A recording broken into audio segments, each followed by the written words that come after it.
Hello. At the school, we've introduced a one-way system when you drop your children off in the morning. So here's a short video to introduce you to those changes. The whole video is bilingual, but unfortunately, the first bit is only in Welsh. So that's why I wanted to introduce it in English for you. Hope you enjoy.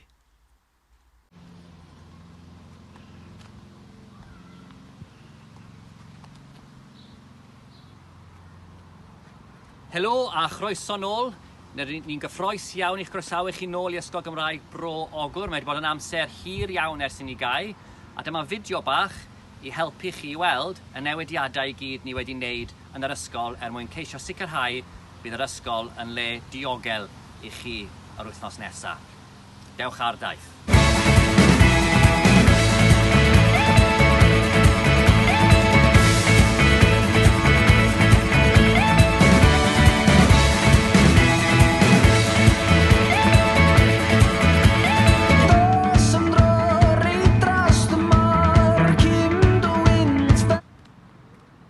Wrth gerdded i fyny fan hyn, gallwch weld bod llinell ar y llawr fyna, a mae llinellau i farcio bob 2 fetr ar y llawr. Os bydd angen i chi sicrhau bod chi yn cadw 2 fetr i ffwrdd o'r pobl o'ch blaen chi, a cadw ar ochr dde y llwybr fan hyn. As you can see, there's a line on the floor on your left-hand side. It's important to keep to the right of that, and there's little lines on the floor marking out 2 meters along the path, and if there's many people in front of you, you need to make sure that you keep 2 meters behind.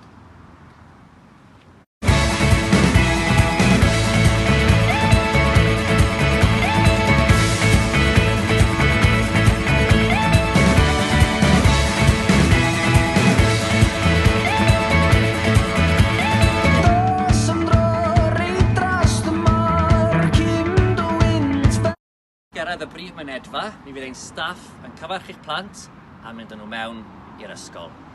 As you reach the main reception, our staff will greet your child and take them into the school.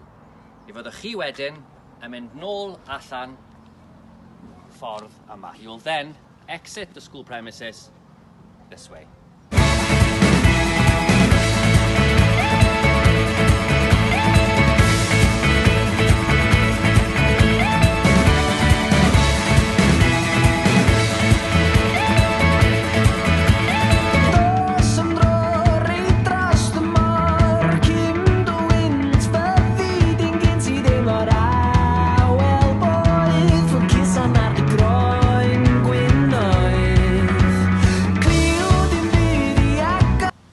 Bwysig i gofio bod y mynedfa tu ôl i fi fan hyn, y gat, yn mynd i fod ar glo.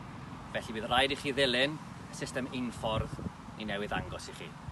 One final thing to remember is that the gate behind me here will be locked, so you'll have to follow the one-way system which we've just shown you.